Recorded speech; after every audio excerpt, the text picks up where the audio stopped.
keberadaan Ya'juj wa Ma'juj hari ini sudah diketahui, kata Nabi. Tapi sebagian lagi mengatakan, jumhur ulama mengatakan, mereka tidak menyebutkan apakah ini India, apakah ini Cina, Turki, Turkistan, atau kemudian Khurasan. Khurasan itu masuk dengan perbatasan Kufah, Irak dan Iran. Khurasan itu ada di Iran. Dulu Islam bangkitnya dari situ.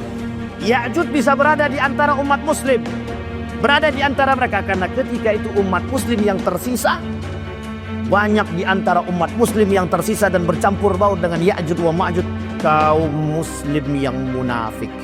Di kalangan para ulama mutaakhirin kontemporer yang diperdebatkan oleh para ulama, termasuk Syekh Yusuf Al-Qaradawi sempat mengatakan tentang apakah itu bangsa Cina yang berada di pesisir. Assalamualaikum warahmatullahi wabarakatuh. Bapak ibu abang kakak adik jamaah dimanapun berada. Man bana masjidan, siapa yang bangun masjid, manallahu mislahu baitan fil jannah. Ma la yudraku kulluh la yutraku kulluh. Kalau belum bisa bangun satu masjid utuh, 1, 2, 3 sak semen batu bata batu kerikil, insya Allah mengalir sampai hari kiamat. Bingung kemana kami mau salurkan? Jangan lagi bingung, salurkan ke Masjid Peradaban. Di nomor rekening Bank Syariah Indonesia BSI, nomornya mudah, 33300009097 atas nama FSRMM. Konfirmasinya ke nomor berikut 0813 7733 9947. Berkah selalu. Wassalamualaikum warahmatullahi wabarakatuh.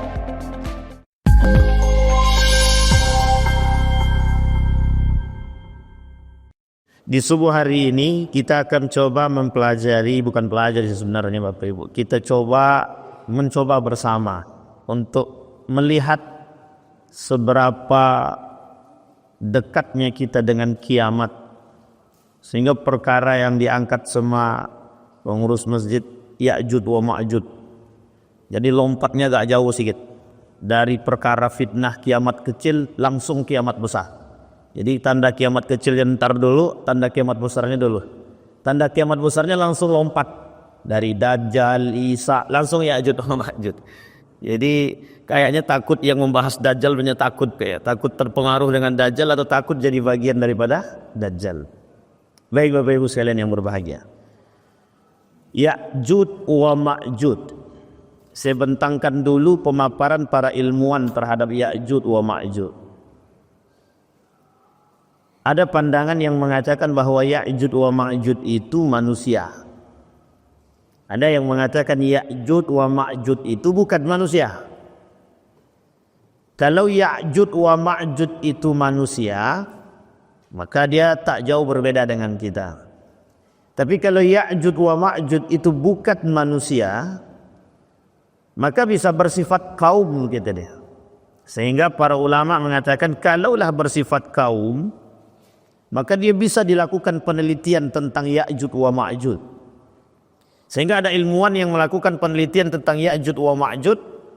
Mereka katakan Ya'juj wa Ma'juj ini adalah satu bangsa yang kelak menjadi orang yang paling bengis di muka bumi ini.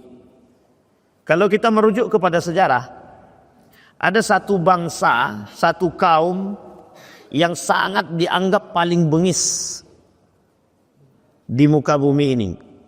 Disebut dengan bangsa Mongol. Pernah dengar kerajaan Mongol? Pernah tahu sejarahnya Bapak Ibu? Pernah hidup di masa itu? Enggak kan? Kalau tahu lah sampai detail bayur, sangka hidup lah pada masa itu kan. Ya'juj wa Ma'juj dianggap ketika bangsa paling bengis ketika itu dalam sejarah, yang menghancurkan Baghdad, yang menghancurkan Abbasiyah. Jadi Bapak Ibu kita rujuk kepada sejarah. Dalam lingkaran sejarah itu kita tidak boleh ingkari, kita tak boleh menafikan keberadaan sejarah. Runtuhnya Daulah Abbasiyah itu disebabkan munculnya kerajaan-kerajaan kecil dalam setiap kabilah-kabilah Islam, baik dari Turki, Persia, Mesir dan lain sebagainya, yang berada di bawah naungan Daulah Abbasiyah, sehingga mereka nggak lagi percaya dengan Abbasiyah di akhir kepemimpinan Malik. Di akhir kepemimpinan Malik, mereka tidak percaya lagi itu dengan Abbasiyah. Ketika nggak percaya lagi dengan Abbasiyah, mereka menganggap begini, kalau kami bukan keturunan Abbasiyah, maka kami tidak akan pernah bisa menjadi seorang pemimpin. Kalau kami bukan keturunan Abbasiyah, maka kami tidak bisa menjadi pemimpin. Ini nepotisme yang terjadi, yang berlarut setelah kerajaan daulah atau dinasti Umayyah. Singkat cerita Bapak Ibu sekalian yang berbahagia, ketika Daulah Abbasiyah sudah menjadi negara yang paling, kerajaan yang paling berkuasa, kepercayaan dari rakyat-rakyat sekitar atau negara-negara yang masuk dalam adikuasa, masuk dalam jajaran-jajaran daripada Daulah Abbasiyah, mereka memisahkan diri. Ketika mereka memisahkan diri, di sini poin pentingnya Bapak Ibu. Ketika mereka memisahkan diri dari Daulah Abbasiyah, mereka bangun kerajaan-kerajaan kecil di sekeliling Daulah Abbasiyah. Disitulah kelemahan Daulah Abbasiyah mulai nampak. Di situ pula lah poin penting bagi negara yang tersembunyi, manusia yang tersembunyi, kelompok kecil yang tersembunyi tapi bengis di antara perbatasan Turkistan dengan Khurasan, atau bahasa lainnya disebut dengan antara India dengan Cina, yang ketika itu disebut oleh para ulama bangsa Mongol. Bangsa Mongol inilah yang menghancurkan Daulah Abbasiyah sampai tidak meninggalkan setetes darah pun. Sampai darah itu harus mengalir, harus kering dari tubuh orang tersebut. Bahasa lainnya saking bengisnya Mongol itu. Dia tak pandang bulu. Kalau dia bunuh tak pandang bulu. Kalau Israel hari ini membunuh daripada Palestina tanpa pandang bulu, beda tipis dengan Mongol ketika itu. Tapi jauh lebih bengis. Kalau cuman hanya sekedar manusia saja, sampai tidak tersisa dari alam sejarah umat muslim ketika perpustakaan terbesar di Baghdad yang mereka hanguskan, yang mereka hancurkan, tak tersisa. Para ulama mengatakan, sebagian daripada kalangan para ulama, tapi sebagian kecil bukan jumhur ulama, mereka mengatakan itu yang disebut dengan Ya'jud wa Ma'jud. Inilah kelompok yang disebut dengan Ya'jud wa Ma'jud yang akan datang kelak. Karena tempatnya, kata para ulama, hampir mirip tuh tempatnya, berdekatan gitu. Bisa jadi itu bangsa yang paling bengis gitu. Tapi sebagian lagi mengatakan, jumhur ulama mengatakan, mereka tidak menyebutkan apakah ini India, apakah ini Cina, Turki, Turkistan, atau kemudian Khurasan. Khurasan itu masuk dengan perbatasan Kufah, Irak dan Iran. Khurasan itu ada di Iran. Dulu Islam bangkitnya dari situ. Jadi Bapak Ibu jangan pernah melepaskan sejarah bahwa Islam bangkit itu dari Khurasan. Berarti pengaruh Syiah besar Ustaz. Saya tak sampai ke sana ya, saya cuma katakan Islam itu Renaissance namanya. Renaissance itu bangkit dari situ, dari Khurasan. Bukan dari Saudi Arabia. Ilmuwan muslim Bapak sebut namanya semua yang terkenal hari ini, mulai dari Ibnu Sina sampai Al-Farabi sampai Avicenna dan lain sebagainya, itu bermunculan dari daerah Khurasan. Jadi jangan salah Pak, bukan dari Saudi Arabia tapi justru dari Khurasan. Jadi ada beberapa negara, beberapa bangsa dan kaum di dalam hadis Nabi itu yang keidentikannya itu dengan timur Pak. Jadi Nabi berkata munculnya tanduk setan dari timur, munculnya Ya'jud wa Ma'jud juga dari timur, munculnya Dajjal juga dari timur kata dia. Kenapa Nabi tak katakan munculnya Dajjal dari Eropa, munculnya Ya'jud wa Ma'jud dari Eropa misal, atau dari Asia atau dari Afrika, tapi kok munculnya dari timur? Dan rata-rata hadis itu berbicara tentang itu. Kenapa kok timur yang menjadi sandarannya? Dan ini penting untuk dipahami. Karena dasar munculnya kekacauan itu di timur. Maka berakhir di timur. Maka di situ nanti akan muncul Bapak Ibu perkara-perkara besar. Kembali kepada masalah Ya'jud wa Ma'jud tadi. Sehingga para ulama mengatakan sebenarnya Ya'jud wa Ma'jud ini siapa? Tidak ada yang tahu, tak ada yang tahu secara pasti Ya'jud wa Ma'jud. Tetapi ulama merujuk kepada hadis baginda Nabi Muhammad SAW. Ulama kemudian mengklasifikasinya. Kata para ulama, Ya'jud wa Ma'jud itu diambil secara garis umum oleh para ulama jumhur ya. Ya'jud wa Ma'jud itu adalah kaum dan bangsa yang kelak mereka adalah bangsa yang paling bengis, tidak mampu dibunuh oleh siapapun di antara manusia. Jadi saking bengisnya, saking kuatnya Ya'jud wa Ma'jud, kata mereka, kata para ulama, kata Nabi, Ya'jud wa Ma'jud itu jumlahnya banyak. Saking banyaknya dari Khurasan sampai ke Turkistan jumlahnya. Dan itu berjejer, saking banyak. Dan mereka akan berada di antara umatku, kata dia. Kata Nabi, mereka akan berada di antara kalian. Mereka akan berada di antara umatku, kata.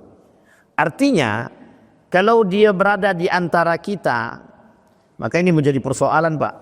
Siapa yang disebut dengan Ya'jud wa Ma'jud? Kalau memang berada di antara kita. Ulama lain mengatakan orang-orang yang munafik bagian daripada Ya'jud wa Ma'jud. Kalau dia berada di antara kita, maka hari ini Ya'jud wa Ma'jud itu ada. Kalau disandarkan kepada makna munafik. Ya'jud wa Ma'jud orang yang tanpa ada belas kasihan. Bisa disandarkan kepada Amerika, bisa disandarkan kepada Israel. Misalkan kalau bersifat, kalau mereka disandarkan kepada kebengisan yang lain. Sehingga para ulama hanya menjabarkan apa yang disampaikan oleh baginda Nabi Muhammad sallallahu alaihi wasallam. Nah, kembali kepada sejarah Bapak Ibu, Ya'jud wa Ma'jud. Pada masa Zulkarnain. Siapa tahu ada yang kenal dengan Zulkarnain Bapak Ibu? Siapa Bapak Ibu Zulkarnain ini?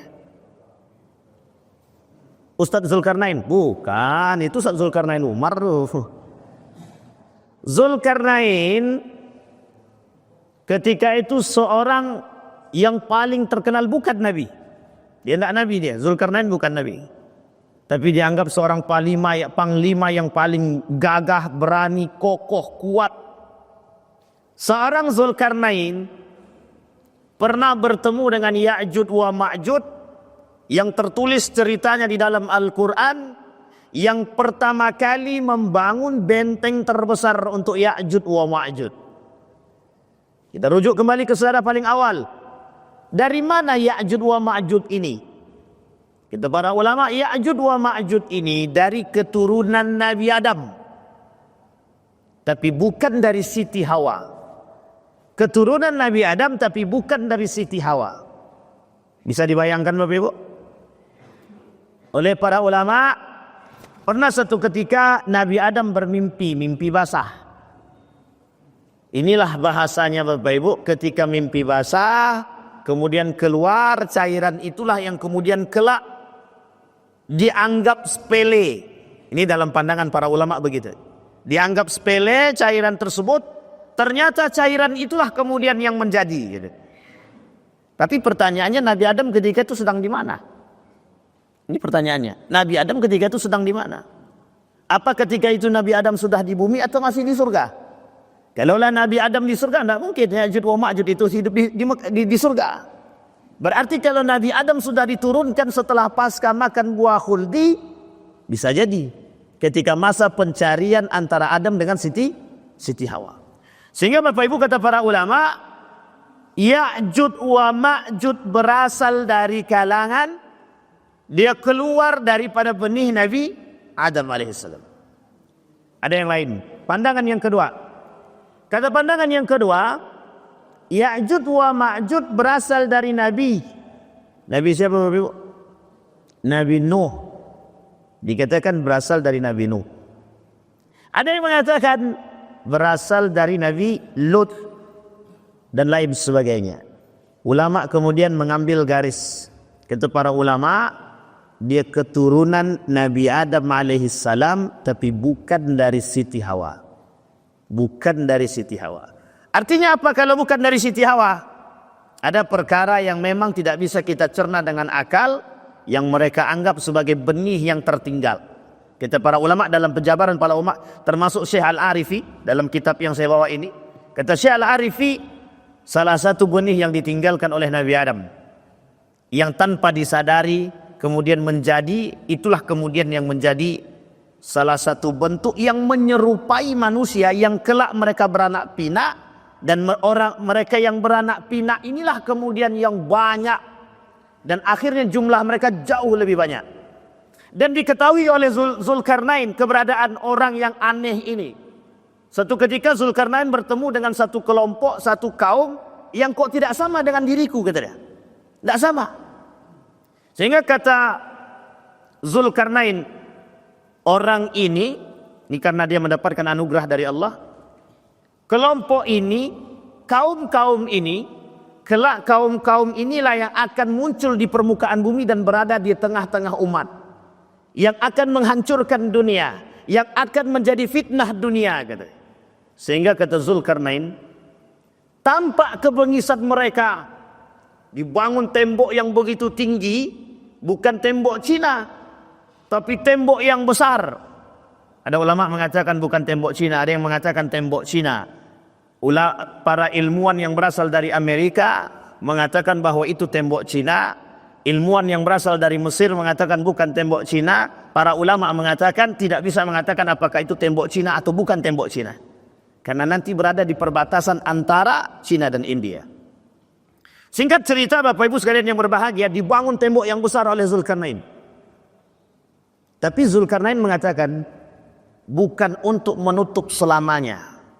Kelak pada masanya Ya'juj wa Ma'juj akan keluar. Nabi sampaikan dalam hadisnya, kata Nabi, keberadaan Ya'juj wa Ma'juj hari ini sudah diketahui, kata Nabi. Dalam hadisnya itu. Apa kata Nabi? Labbaika rabbana wa sa'daik. Fayunadi bisatin innallaha ya'mur an tukhrija min zurriyatik ba'than ila an-nar. Qala ya Rab, wa ma ba'th nar. Bertanya para sahabat ketika Nabi menyampaikan. Dia berkata, ku penuhi panggilanmu dengan kerelaan hati, wahai Rabb kami. Lantas dia dipanggil dengan suara yang keras, sesungguhnya Allah memerintahkan kamu untuk mengeluarkan dari anak keturunanmu satu pasukan ke neraka, kata. Satu pasukan ke neraka. Kemudian Adam bertanya, wahai Rabb, apakah pasukan neraka itu? Allah berkata, dari setiap 1000 orang, aku menduga dia berkalam. Keluarkanlah 999 orang. 999 orang. Maka ketika itu wanita hamil menggugurkan kandungannya, anak kecil menjadi korban, dan kamu melihat orang-orang itu mabuk padahal mereka tidak mabuk, akan tetapi itu adalah siksa Allah yang dahsyat. Di dalam surat Al-Hajj, keadaan itu membuat para sahabat menjadi gusar sehingga wajah mereka berubah, kata Nabi. Maka Nabi bersabda, dari kalangan Ya'juj dan Ma'juj yang berjumlah 999, dan dari kalangan kalian 1 orang. Jadi perbandingannya 999. Satu lagi jadi 1000. Satu dari kalangan kalian 999 Ya'juj wa Ma'juj. Perbandingannya adalah, jadi nanti Bapak Ibu, perbandingannya itu jumlah umat manusia ini banyak, tapi di setiap jumlah umat manusia yang banyak ini itu terdapat Ya'juj wa Ma'juj. Ya'juj wa Ma'juj di mana-mana. Dan mereka akan keluar layaknya lebih dahsyat daripada manusia biasa. Keluar mereka dari dataran tinggi, dari pegunungan mereka turun, itu turunnya seperti semut. Saking banyaknya dia keluar seperti semut. Dan itu yang ditakutkan. Jadi ketika Nabi bercerita tentang Ya'juj wa Ma'juj ini Bapak Ibu, itu wajah para sahabat itu tak sama.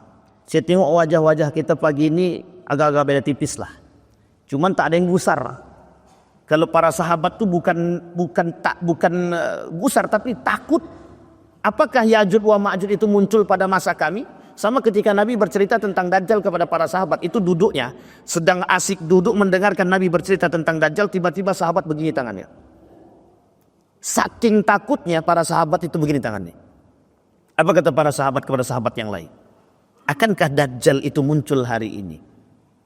Akankah Ya'juj wa Ma'juj itu berada di antara kita? Saking takutnya, Pak. Ternyata jauh Pak jaraknya, Pak. Nabi selesai. Sahabat sudah selesai. Tabi'in selesai. Tabi'in selesai. Tersisa ulama. Tersisa alim. Alim yang soleh kelak di akhir zaman diangkat satu persatu, Pak.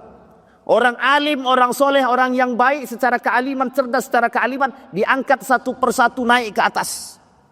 Apa maksudnya diangkat naik satu persatu ke atas? Dimatikan. Tanda kalau Bapak nampak orang soleh, orang baik, alim, dia pintar, cerdas, Allah matikan dia. berarti tanda kedekatan kiamat semakin dekat. Kenapa kata Nabi yurfa'ul ilma wa yakhbutul jahlu? Orang berilmu, beriman diangkat, dimatikan, tersisa orang-orang yang bodoh. Orang alim tapi bodoh. Gimana maksudnya orang pintar tapi bodoh? Pintar tapi bukan dengan keimanan, yang tersisa di muka bumi. Kenapa kok Dajjal bisa masuk berkawan dengan mereka? Ya'juj bisa berada di antara umat muslim, berada di antara mereka, karena ketika itu umat muslim yang tersisa, banyak di antara umat muslim yang tersisa dan bercampur baur dengan Ya'juj wa Ma'juj, kaum muslim yang munafik. Muslim yang, sehingga orang-orang muslim yang benaran-benaran beriman, yang kuat keimanannya, memiliki rasa takut, mereka tak berani keluar dari rumah. Ini poin penting akhir. Nanti umat muslim itu tidak sanggup keluar. Yang betul-betul beriman tidak sanggup keluar dari rumah. Kenapa? Karena mereka takut kena fitnah Ya'juj wa Ma'juj.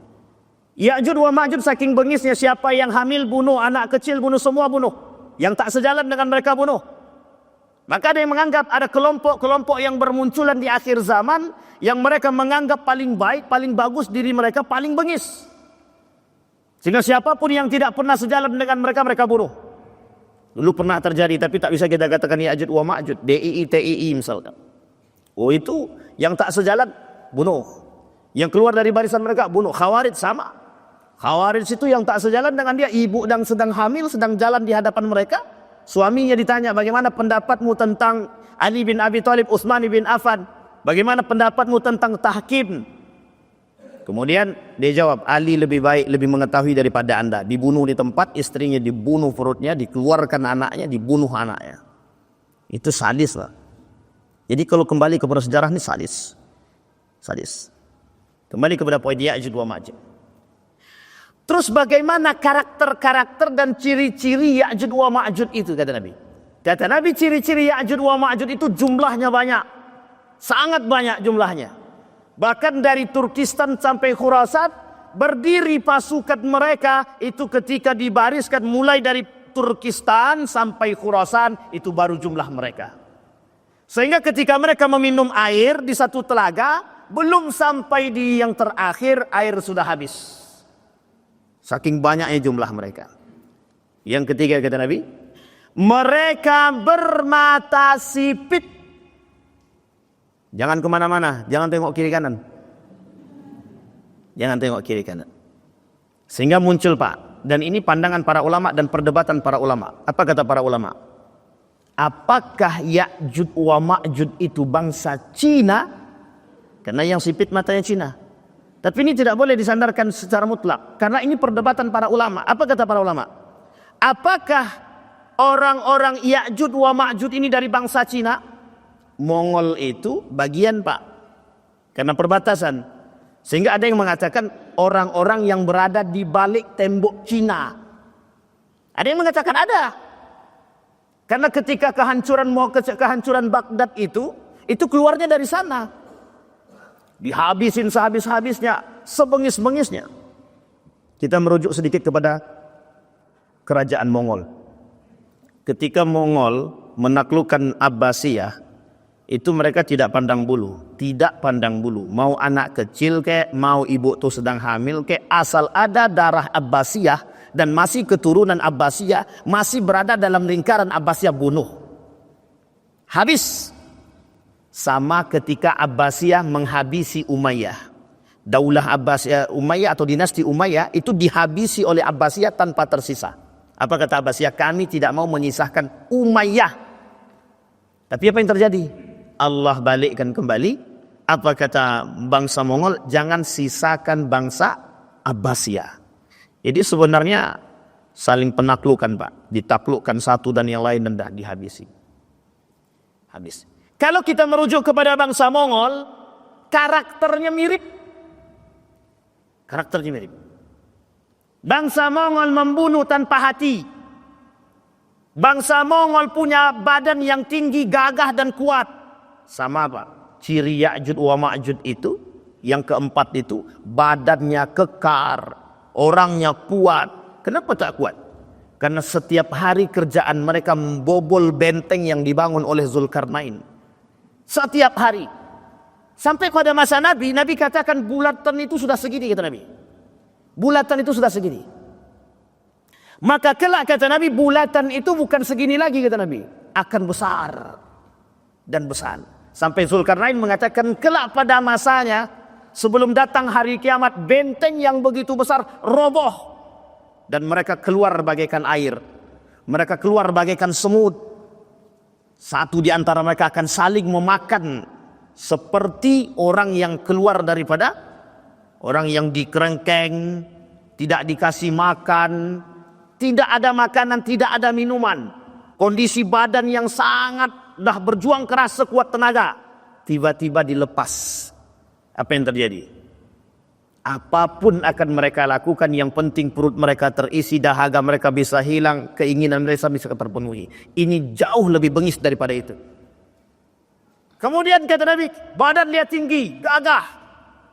Dan mereka tanpa belas kasihan, mereka akan turun ke semua. Dan mereka berada di antara kalian. Jumlah mereka banyak sebanyak-banyaknya. Nah, ini yang kemudian kita takutkan Bapak Ibu. Tapi berdoalah kepada Allah. Mudah-mudahan Bapak Ibu tidak ketemu dengan Ya'juj wa Ma'juj. Yang kita takutkan bukan masalah Bapak Ibu, ya, generasi selanjutnya. Maka kata Nabi, bulatan itu sudah segini. Itu pada masa Nabi. Sekarang sudah tidak ada Pak. Masa Nabi sudah lewat. Masa sahabat sudah lewat. Masa tabi'in sudah lewat. Tabi'in sudah lewat. Sudah berapa periode? Satu masa Nabi, yang kedua masa sahabat, yang ketiga masa tabi'in, keempat masa tabi'in. Kemudian masa orang soleh sudah lewat. Tersisa masa orang yang benar-benar mencari kesolehan. Itu akhir zaman Pak. Kalau dulu, zaman dulu, kenapa pembahasan akhir zaman itu tidak boleh disampaikan? Kenapa tanda-tanda kiamat kecil itu tidak boleh disampaikan? Tanda-tanda kiamat besar itu tidak boleh disampaikan secara vulgar. Karena ketika itu orang soleh masih banyak Pak. Masih banyak. Masih nampak oleh mereka agak jauhnya kiamat itu Pak. Tapi sekarang merajalelanya kemaksiatan, merajalelanya perzinahan, merajalelanya kemungkaran, merajalelanya kejahatan, hilangnya kebaikan sedikit demi sedikit, timbulnya khusalah, manusia-manusia yang jahat, manusia-manusia yang berbuat sesuka hati, sekehendaknya.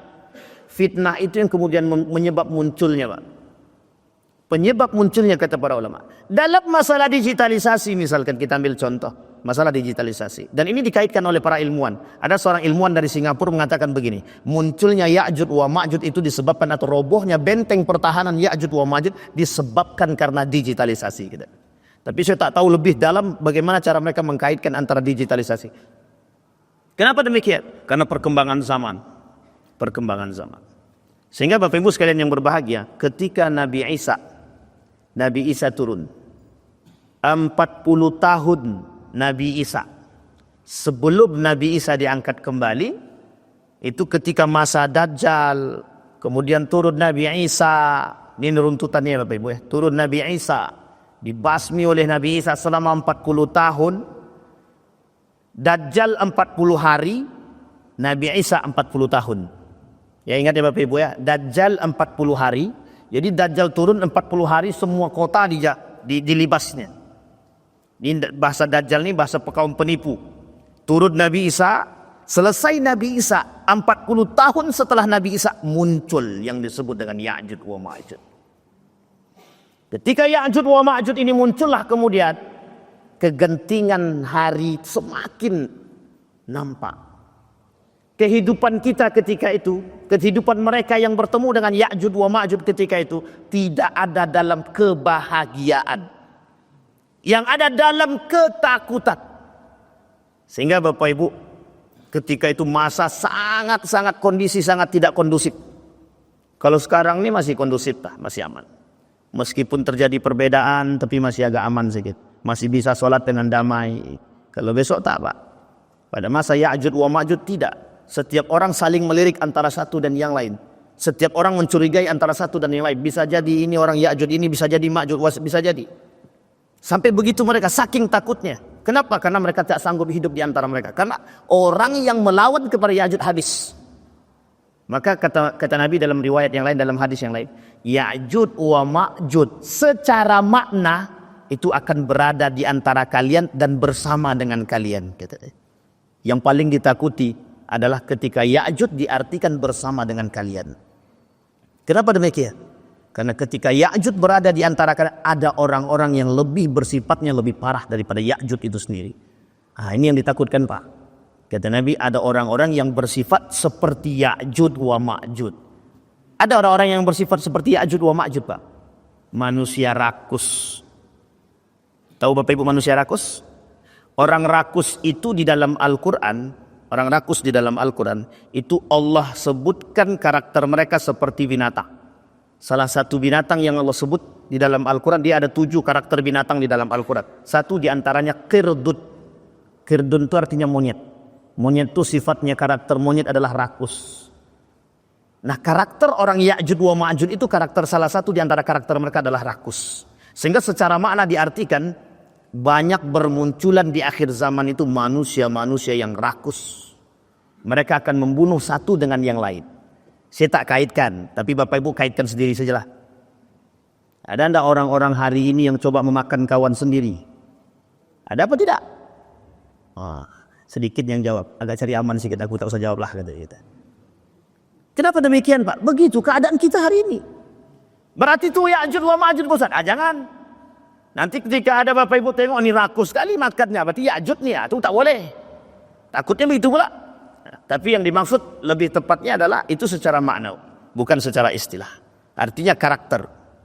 Nah, karakter-karakter di akhir zaman sebelum munculnya Ya'jud wa Ma'jud, manusia-manusia ketika itu menyerupai sifat-sifat Ya'jud wa Ma'jud. Baik Bapak Ibu. Keturunan Ya'jud wa Ma'jud sudah kita sampaikan banyak sekali. Wa man mata min bani Adam wa bani Iblis. Kata Nabi, beramallah kalian dan bergembiralah. Demi zat yang jiwa Muhammad berada di tangannya, sesungguhnya kalian benar-benar bersama 2 makhluk yang tidak menyertai suatu apapun kecuali akan menyayanginya, yakni Ya'jud wa Ma'jud, dan orang-orang yang celaka dari kalangan Bani Adam dan Iblis. Dari kalangan Bani Adam dan Iblis. Ya'jud dan Ma'jud disebutkan oleh Nabi bangsa perusak. Sekarang ada tidak bangsa yang perusak? Ada Bapak Ibu bangsa perusak? Makanya Bapak Ibu, Zionisme Amerika itu digandeng langsung Pak. Dianggap Ya'jud, dianggap Ma'jud itu Amerika. Zionisme Amerika itu dianggap Dajjal. Jadi ulama mengatakan demikian, bukan kita. Kata mereka Dajjal itu ya Amerika, Ya'jud wa Ma'jud itu ya Amerika. Saking mereka anggap bangsa-bangsa perusak. Tapi merusaknya itu mengajak, bukan sendiri. Merusaknya mengajak. Bapak lihat, Amerika itu memaksa negara-negara lain untuk merusak. Nah, ini pun ikut. Jadi Bapak Ibu, ketika Amerika bekerja sama dengan Saudi Arabia, Bapak Ibu tahu Amerika itu memberikan pelatihan militer kepada Saudi. Jadi yang melatih tentara militer Saudi itu Amerika. Yang melatih tentara Saudi itu adalah Amerika. Jadi tak salah Pak, hubungan erat antara Saudi dan Amerika itu tidak bisa dipungkiri. Saking eratnya hubungan mereka. Jadi ketika Palestina dihancurkan, jangan berharap penuh bahwa Yahudi itu akan ikut campur tangan. Jangan berharap penuh.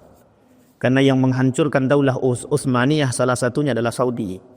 Yang ikut menghancurkan Daulah Utsmaniyah salah satunya adalah Saudi. Dan Saudi bekerja sama dengan Amerika. Amerika mengajak Saudi untuk saling menghancurkan.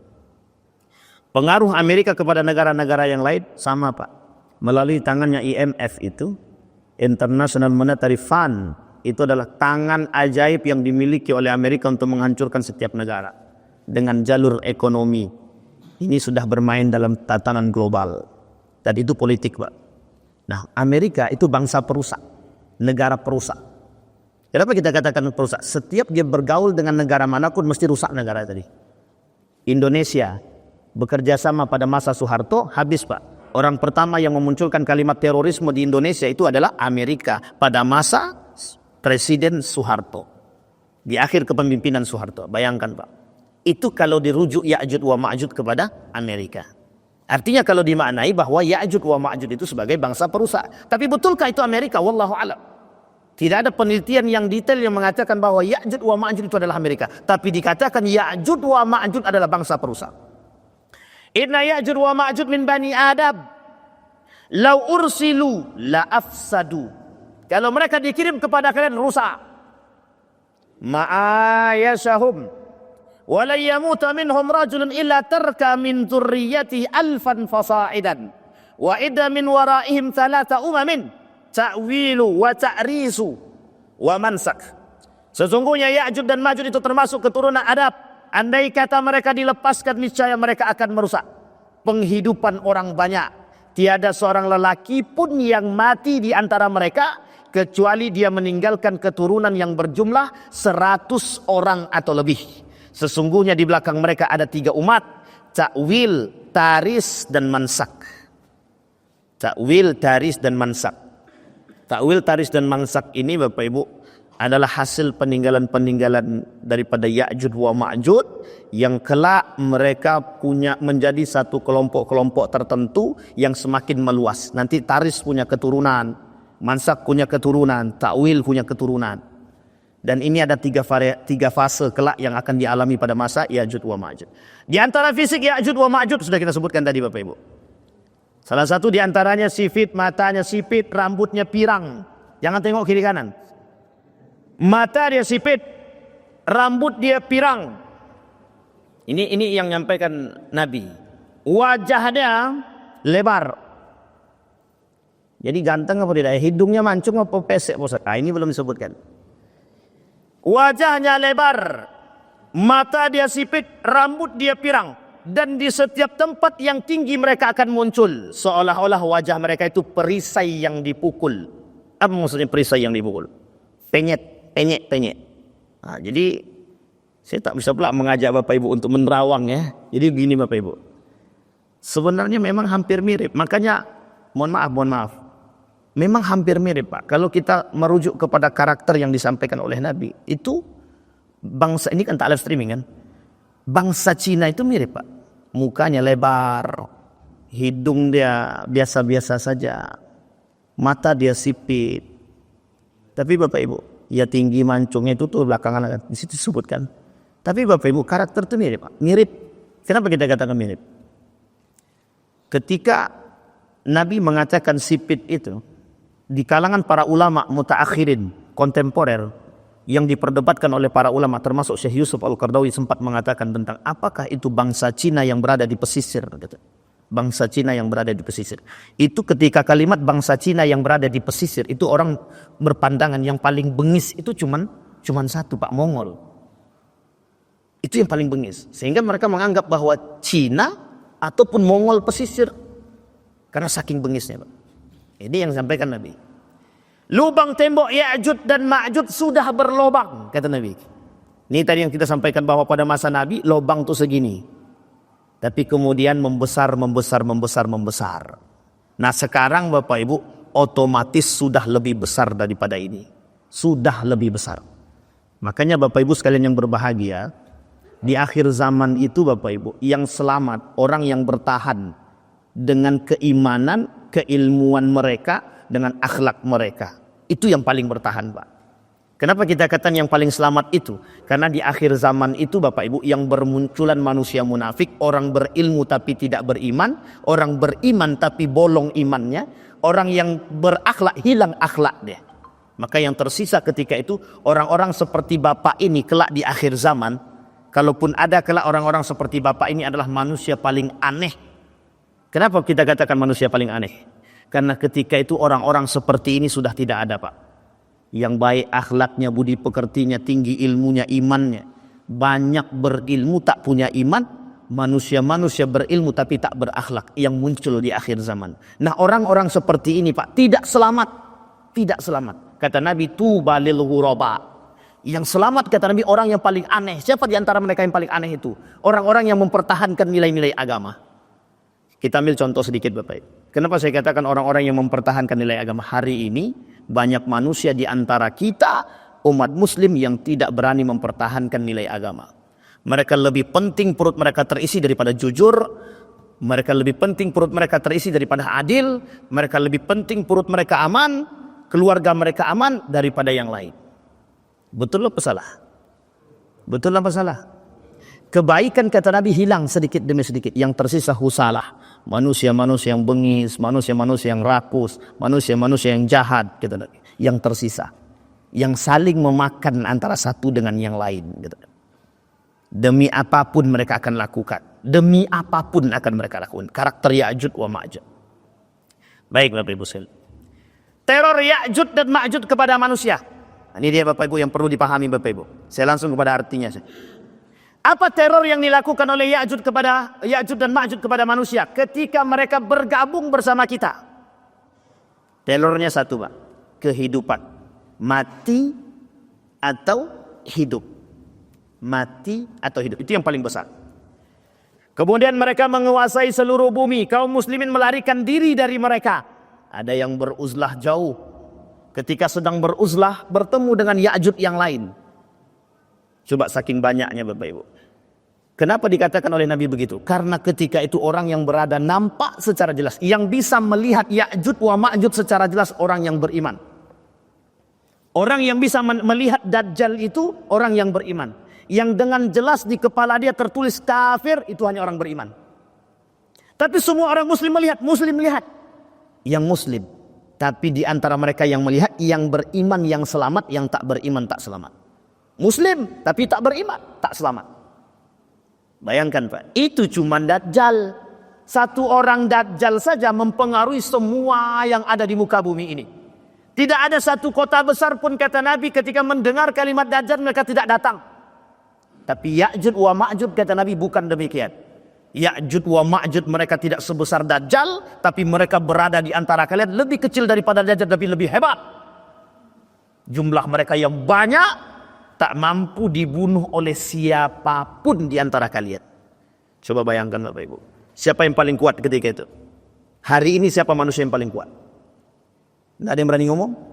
Karena memang tidak ada yang tahu siapa yang paling kuat. Kan gitu. Saking kuatnya manusia hari ini tak mampu membunuh Dajjal. Bahkan di dalam kalimat tersebut Zulkarnain pun tak mampu membunuh Ya'jud wa Ma'jud. Kenapa cuma membangun benteng? Karena itu perintah dari Allah. Perintah dari Allah.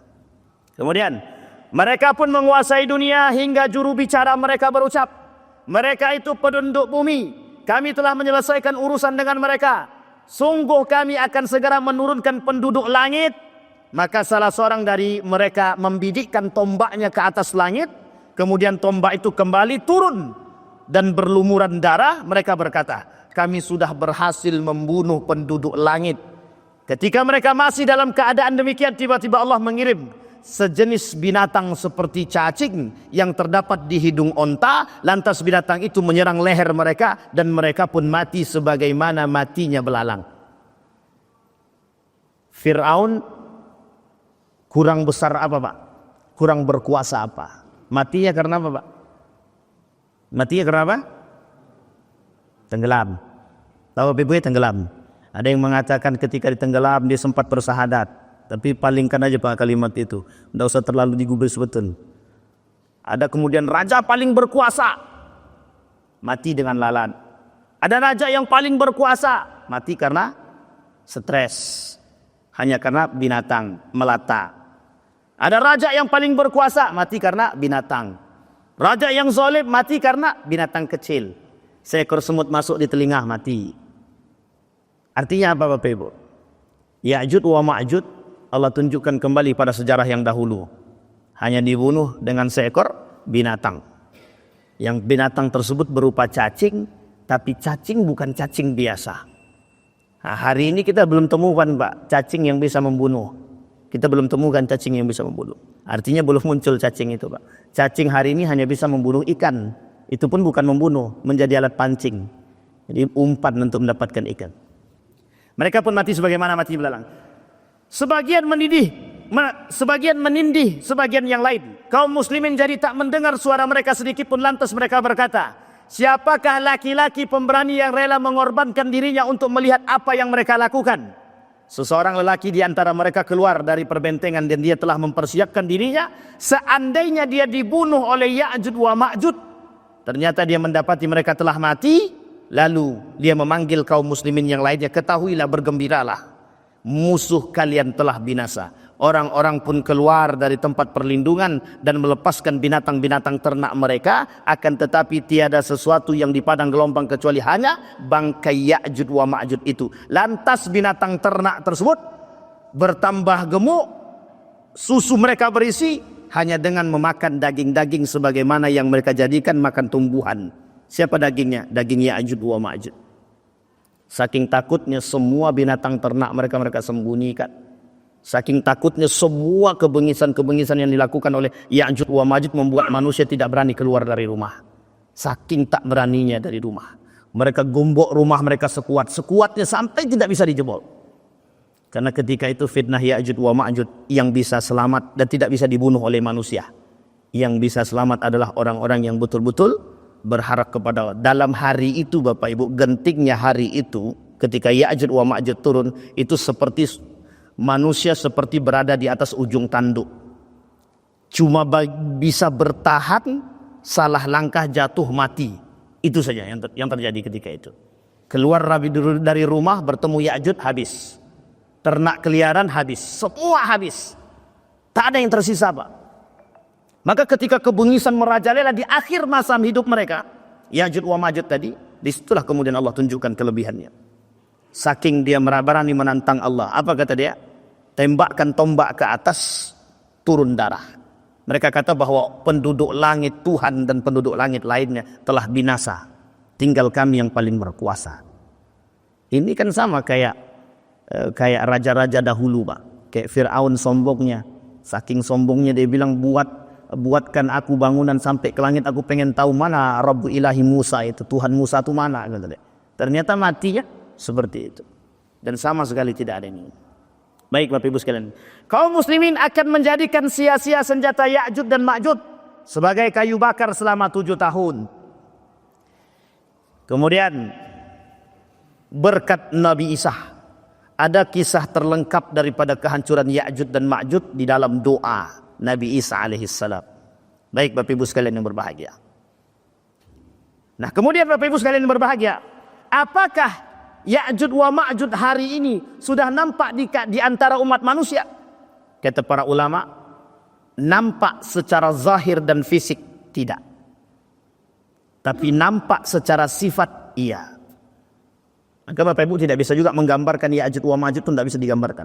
Apakah Ya'juj wa Ma'juj itu bangsa Cina, Mongol, India, Turki dan lain sebagainya? Itu tidak bisa Pak.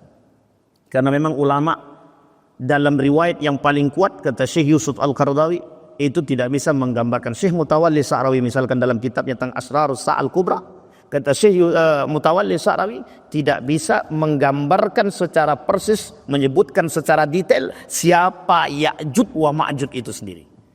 Kenapa tidak disebutkan secara detail Pak? Agar umat muslim bersiap dengan keimanan mereka. Andai kata Allah sebutkan, misal Allah sebutkan Ya'juj wa Ma'juj itu Cina, gitu. Kira-kira Bapak Ibu akan bersiap atau tidak? Bersiap. Nah, akan lari. Setiap Cina masuk ke Indonesia langsung boikot, kan begitu? Itu kalau kita tahu. Justru karena kita tidak tahu itulah kita disuruh mempersiapkan diri dengan keimanan kita Bapak Ibu. Kenapa kita disuruh mempersiapkan diri? Sama halnya Bapak Ibu, Dajjal itu tidak ada yang tahu persis Dajjal itu seperti apa. Nabi cuma katakan, pernah cerita, Nabi cuma bercerita begini, Dajjal itu telah ada, cuman belum muncul ke permukaan. Ada namanya Tamim Ad-Dari. Tamim Ad-Dari sudah pernah bertemu seorang makhluk yang begitu dikerengkeng di gereja dan besar badannya. Dan dia bertanya kepada kami, sudahkah seorang pemuda bercerita kepada kalian tentang diriku? Kata dia. Diceritakan oleh Nabi kepada para sahabat. Langsung begini tangan para sahabat. Jadi Bapak Ibu ada tiga riwayat tentang Dajjal itu. Nah, satu Ibnu Siyad, yang kedua Abu Khuza'ah, yang ketiga Tamim Ad-Dari. Abu Khuza'ah dianggap Dajjal karena pendusta. Ibnu Siyad dianggap Dajjal karena pendusta, berada di antara kalangan para sahabat. Tapi kemudian yang ketiga Tamim Ad-Dari yang dianggap para pendusta, tapi Tamim Ad-Dari ini berada, riwayat Tamim Ad-Dari, dan dia berada dalam satu tempat dan dia ceritakan kepada para sahabat. Dan Nabi menceritakan kepada sahabat tentang itu. 3. Tapi tidak ada satupun yang mengatakan secara persis bahwa Dajjal itu sudah muncul di permukaan bumi. Jadi mereka cuma katakan Dajjal itu sudah ada, tapi belum muncul. Sama Pak, Ya'juj itu ada, Ma'juj itu ada, tapi belum muncul. Tapi tembok yang mereka bangun hari ini sudah semakin besar. Sudah semakin besar. Sudah semakin besar. Semakin berkembang zaman, itu ada cara. Semakin berkembangnya zaman, itu adalah salah satu bentuk bahwa kiamat itu semakin dekat. Sehingga Bapak Ibu sekalian yang berbahagia, ketika seorang ulama mengatakan dan memperdebatkan karakter-karakter Ya'juj wa Ma'juj di hadapan manusia, apa kata para ulama tersebut? Adakah manusia yang saat ini mirip karakternya persis dengan Ya'juj wa Ma'juj? Apa kata para ulama? Ada. Karakternya ada. Salah satu di antara karakter itu adalah rakus yang saling menindih antara satu dengan yang lain. Sampai di sini bisa dipahami Bapak Ibu? Sudah siap? Ini entah tegang karena apa, takut Ya'juj wa Ma'juj atau bagaimana ini? Aman Bapak Ibu? Insya Allah Bapak Ibu, kita tak ketemu dengan Ya'juj wa Ma'juj. Berdoa kepada Allah mudah-mudahan tidak ketemu dengan Ya'juj wa Ma'juj. Kenapa kita katakan demikian? Orang yang ketemu dengan Ya'juj wa Ma'juj itu hanya orang-orang yang kelak di akhir zaman iman mereka setengah. Iman mereka setengah. Setengah kuat, setengah goyang, setengah kuat, setengah goyang. Maka ketika itu kunci mereka masih diberikan waktu oleh Allah. Yang masih ingin selamat daripada Ya'juj wa Ma'juj, maka perkuatlah iman. Hari ini Bapak Ibu, kajian masih di mana-mana. Masjid masih banyak isinya Bapak Ibu. Artinya apa? Kita tidak mendahului Allah. Artinya apa? Dalam riwayat yang lain Nabi berkata, selagi masjid itu masih diisi oleh orang-orang yang soleh dan masih sholat menghadap kepadaku, kata Allah, maka kiamat itu masih lama. Itu kata Nabi. Tapi pertanyaannya adalah, Nabi juga sampaikan. Kata Nabi dalam pernyataan lain, kata Nabi sampaikan bahwa tanda-tanda kiamat kecil itu sudah nampak. Zinahnya, rakusnya, pengkhianatannya, pendustaannya, semua Nabi sampaikan. 236 lebih. Kata Ibnu Majah dalam hadisnya sekitar 200-an lebih, itu hanya berbicara tentang fitnah, tanda-tanda kiamat kecil. Belum tanda kiamat besar, baru tanda kiamat kecil. Dan rata-rata sebagian besar dari apa yang disampaikan oleh Nabi dalam hadis ini sudah terbukti. Sudah terbukti. Jadi jangan lalai, jangan lengah. Nah, baik, sekarang terakhir Bapak Ibu, apa pesan baiknya untuk kita semua? Pesan baiknya adalah, dulu memang tidak dianjurkan mempelajari tentang fitnah-fitnah akhir zaman termasuk tanda kiamat besar. Tapi kemudian para ulama di akhir zaman mengatakan, pelajarilah agar umat muslim mampu bersiap. Meskipun kita tidak mengerti secara utuh, Nabi sudah menyampaikan itu kepada para sahabat. Ketika Nabi menyampaikan kepada para sahabat, sahabat mendengarkan dengan baik. Apa yang didengar oleh para sahabat? Sahabat mendengar bagaimana pemaparan Nabi tentang hal-hal yang menakutkan sebelum datangnya kiamat. Jadi Bapak Ibu, tanda kiamat besar itu 10. Kalau sudah turun satu Dajjal, 1. Yang kedua Nabi, 2, Nabi Isa. Yang ketiga Ya'juj wa Ma'juj, 3. Berarti tersisa berapa lagi Bapak Ibu? 7 lagi Bapak. Kalau 7 ini sudah bermunculan, maka tinggal tunggu saja. Kata Nabi, laulakitumuhum fastau. Kalau kalian sudah bertemu dengan karakter-karakter tanda-tanda tersebut, maka bersiaplah, kata Nabi. Nah, ini yang kemudian ingin kita sampaikan. Poin penting daripada Syekh Mutawalli Sa'rawi ketika menyampaikan tentang tanda-tanda kiamat besar. 1, kata beliau. 1, perkuat iman di akhir zaman. Yang kedua, perbanyak ilmu dengan keimanan. Yang ketiga, berkumpullah bersama orang-orang yang soleh. Bapak Ibu sekalian yang berbahagia, mohon maaf. Ini mohon maaf betul. Pandai-pandailah melihat mana yang soleh dan solehah. Itu laki-laki dan perempuan sekutul. Pandai-pandailah melihat mana yang benar-benar alim dan mana yang pura-pura alim. Gunakan hati kita yang bersih untuk melihat mana yang benar alim dan mana yang bukan alim. Kenapa saya katakan demikian? Orang yang tertipu dengan Ya'juj wa Ma'juj dan orang yang tertipu dengan Dajjal adalah orang-orang yang pura-pura alim. 7 Pak pengikut Dajjal Pak. 7 pengikut Dajjal itu. Di antara 7 pengikut Dajjal itu ada namanya alim, tapi bukan orang-orang yang beriman. Namanya munafik. 1 di antaranya Yahudi, 2 di antaranya kemudian orang-orang munafik, orang-orang kafir yang menjadi pengikut-pengikut Dajjal. Itu pengikut Pak, pengikut Dajjal. Sama Pak. Nanti Ya'juj yang selamat cuma orang yang beriman. Di antara mereka yang tidak beriman, yang orang-orang berpura-pura alim, kata Nabi, itu isinya. Sekarang saya mau tanya sama Bapak Ibu sekalian yang berbahagia. Sudahkah ada hari ini manusia yang mengaku diri dia pintar pada hakikatnya tidak pintar? Ada enggak orang yang hari ini mengaku diri dia alim pada hakikatnya dia tidak alim? Mungkin mengaku tidak, tapi karakternya ada. Ada. Orang hari ini bisa berkata yang memang bukan haknya untuk mereka sampaikan. Kata Nabi, "Idza wusidal amru ila ghairi ahli fantadhir as-sa'ah," kata Nabi.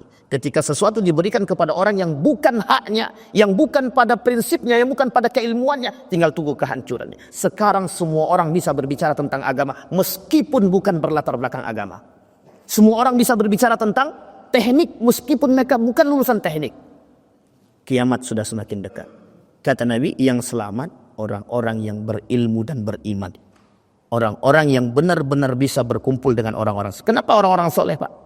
Karena kata Nabi begini, kalau kalian ketemu, kalau tidak bersama kita dengan orang-orang yang soleh, niscaya orang yang tersendiri itu akan hilang. Jadi Pak, kenapa bersama?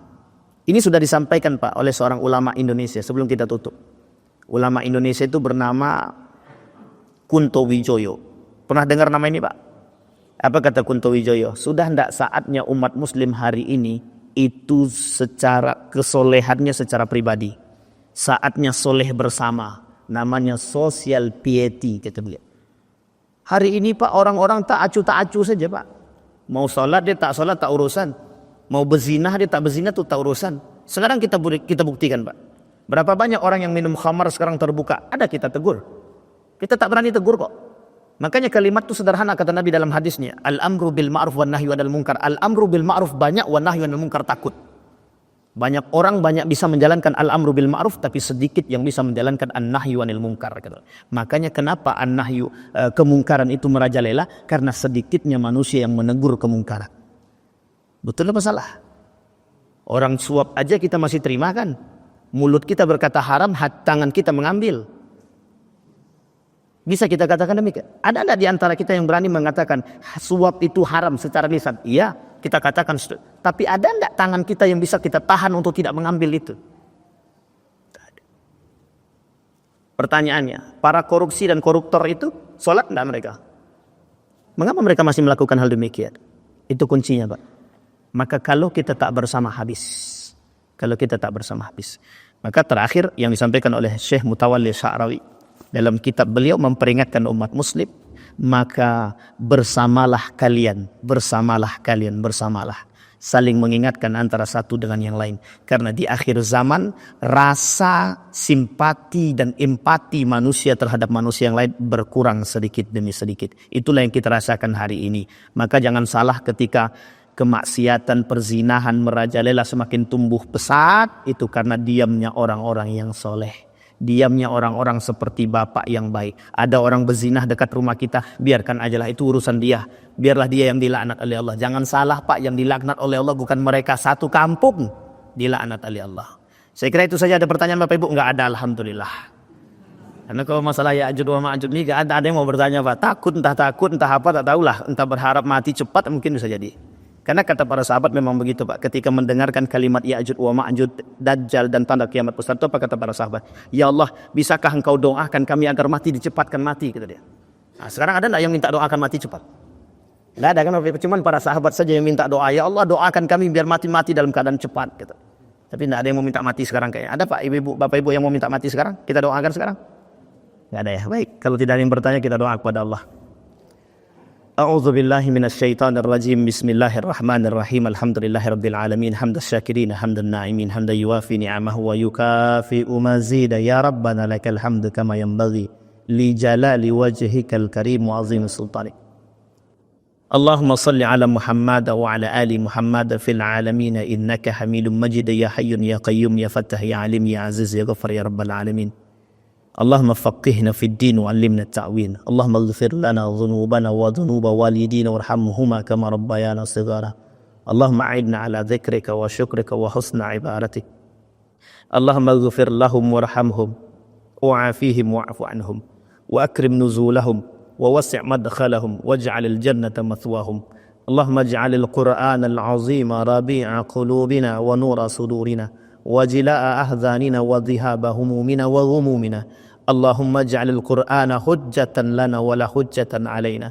اللهم اجعل أهلنا من أهل القرآن، واجعل أهلتنا من أهل القرآن الذين نحن خاصتك وأهلك يا أرحم الراحمين.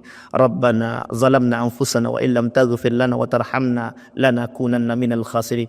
اللهم انصر إخواننا المجاهدين في فلسطين وفي غزة وفي كل مكان. اللهم دمر اليهود، اللهم دمر اليهود، اللهم أهلك الكفرة والمبتدعة والمشركين أعداءك أعداء الدين. اللهم اختمنا بحسن الخاتمة ولا تختمنا إلا بحسن الخاتمة. اللهم اجعل تجمعنا تجمعا مرحوما، واجعل تفرقنا من بعده تفرقا معصوما. ربنا آتنا في الدنيا حسنة وفي الآخرة حسنة وقنا عذاب النار، والحمد لله رب العالمين. السلام عليكم ورحمة الله وبركاته.